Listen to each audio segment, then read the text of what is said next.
welcome back to my channel. I'm Holly, and this week I'm going to be showing you all how to throw a bottle on the wheel. So anything with a more narrow neck, this is going to be a video that will help you with that. So we're just going to dive right into it today.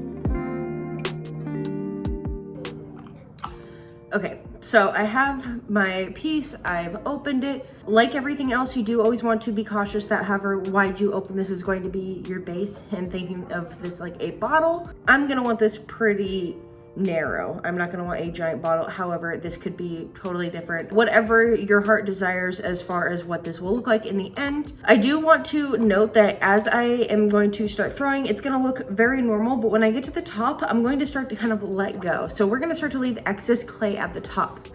I do also want to note that when doing bottles, you do want to pick a clay body that's a little bit stabler. And by that, I mean has pretty good elasticity and it's a very stable clay body. Something with sand is going to be a lot stabler than something with porcelain and without sand. Just keep that in mind. So I'm just going to start to lift like normal. And you can kind of see that ledge that I grab onto. When I get up to the top, I'm gonna lighten my fingers a little bit. I'm still gonna run my fingers all the way over the top just to make sure that this is going to stay even, but I'm not going to be taking all of my weight out of the top here. So we're gonna leave this a little bit thicker than we typically would with anything else.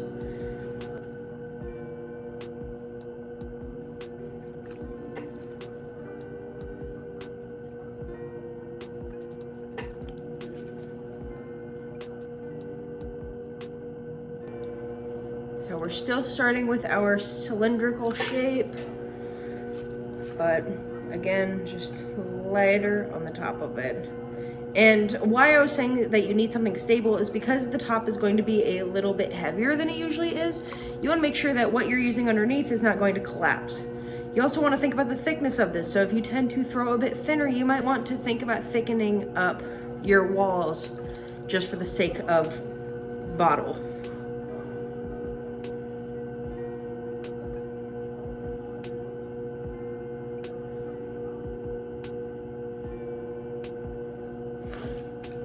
I'm gonna bring this in a little bit because it's getting a bit wide. Now, full transparency, everyone has a thing that is difficult for them in the ceramic world. Bottles are definitely mine. It is quite hard for me to figure out the stability and weight ratio because of the fact that I tend to throw a little thinner. But you know, for you, you might pick this up right away.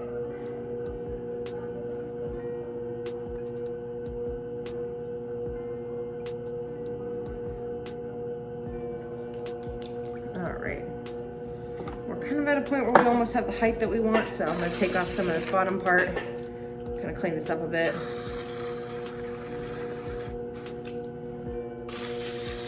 You know, get some stuff out of the way so I know exactly how thick these walls are.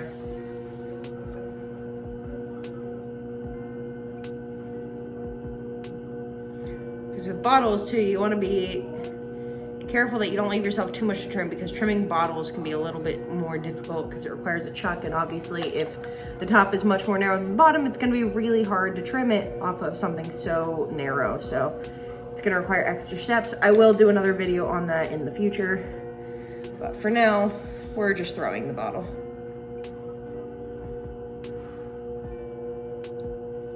All right. So it's a bit thicker up here than usual. Sometimes I kind of like to just grab kind of push down with my top if it doesn't feel like it's as thick. Now I'm not really pinching in, I'm just kind of holding, so that way when I kind of compress this down, it doesn't, you know, like shove the entire pot down with it. So we're gonna color this, maybe bring this up just a little more.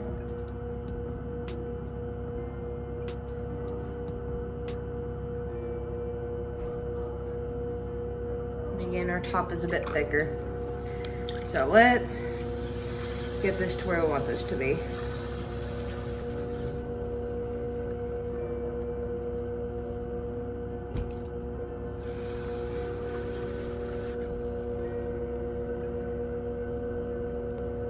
Now, the more dramatic you want your body to the bottleneck, like the difference and how wide that is, the more dramatic that is, the harder it's going to be to accomplish at first.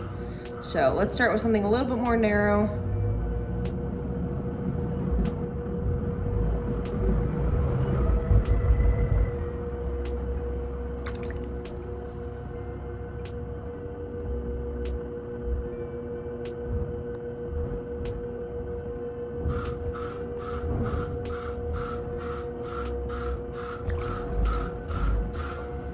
So we're getting the shape that we want at the bottom here.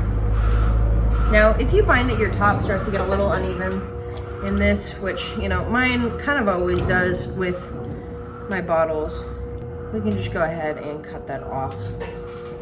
But you don't want to cut off too much, because remember, we purposely made this a little bit thicker at the top.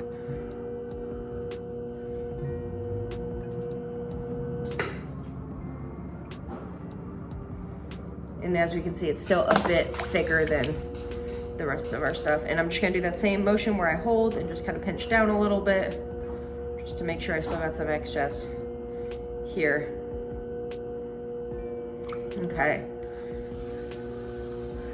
Now, also, because we will be kind of closing this in a bit, you do want to make sure you get all of your water out of the bottom before we really start to color this in and get that neck that we want. So go ahead and get our shape.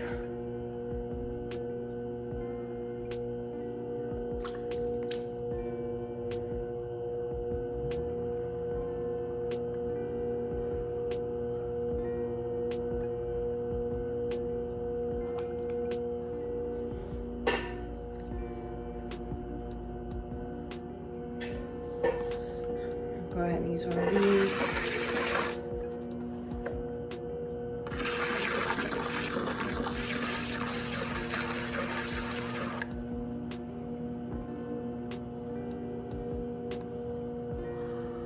So I really want something a bit straight first. Okay.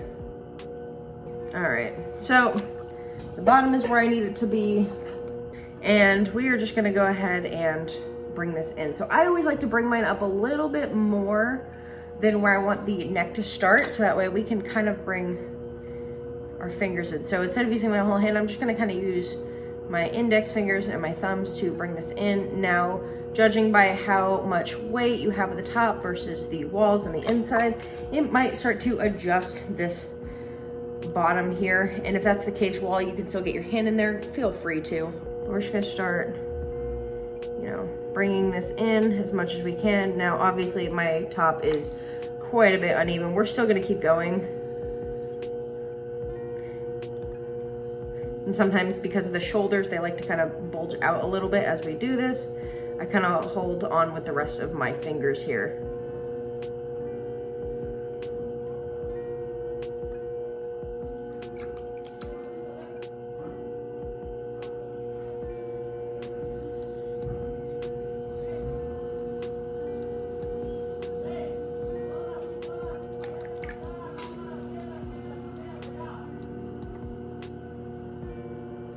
And again, trying to keep your shape on the outside is always a struggle.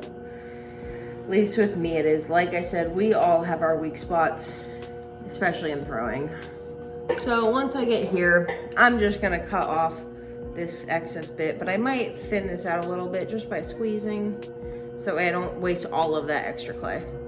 But I do want this even enough that it doesn't mess me up when I'm going over it. There we go. All right, so just like a little bit in the top.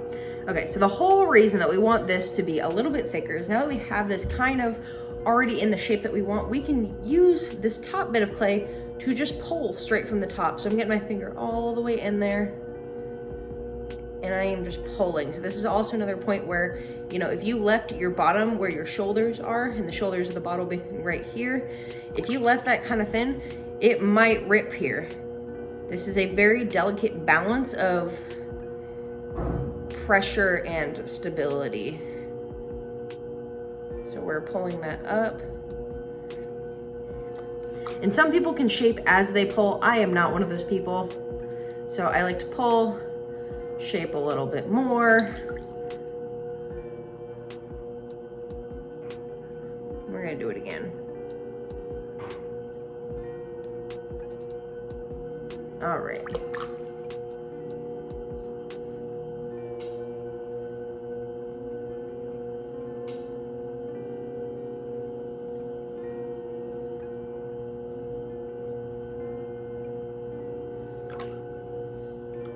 I'm gonna keep kind of narrowing this out until I got this where I want.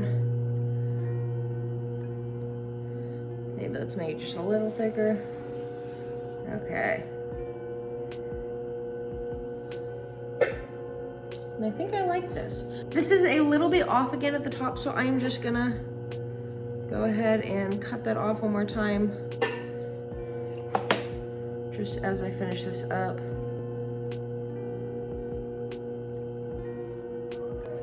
All right. We did end up cleaning some of our water out of here beforehand. However, if you didn't, which I can see I have a little bit of water in there, what I am going to end up doing is getting some of that out. Now, some people will have a stick with a sponge wrapped around the end of it, so that way it kind of makes it narrow and you can like dip that down there. I don't have one of those, so what I like to do is I like to pause my wheel before I cut it off and flip it upside down. And any excess water will come out the bottom. Just be careful that you're not too aggressive when you do that flip, but for the most part, it should just, you know, stay exactly as you left it. There is our bottle. All right, everyone, so there you have it. That is how to throw a bottle form. Well, in theory, how to throw a bottle form. I do hope that this was helpful for you, and I hope that you catch on to this faster than I did, because, you know, some people pick bottles up in a couple of weeks, and for me, I'm over 10 years in, and there's still a struggle for me. So I hope that this video was helpful, and if you like this video, go ahead and hit like, subscribe, and thank you all for watching. I'll see you next week.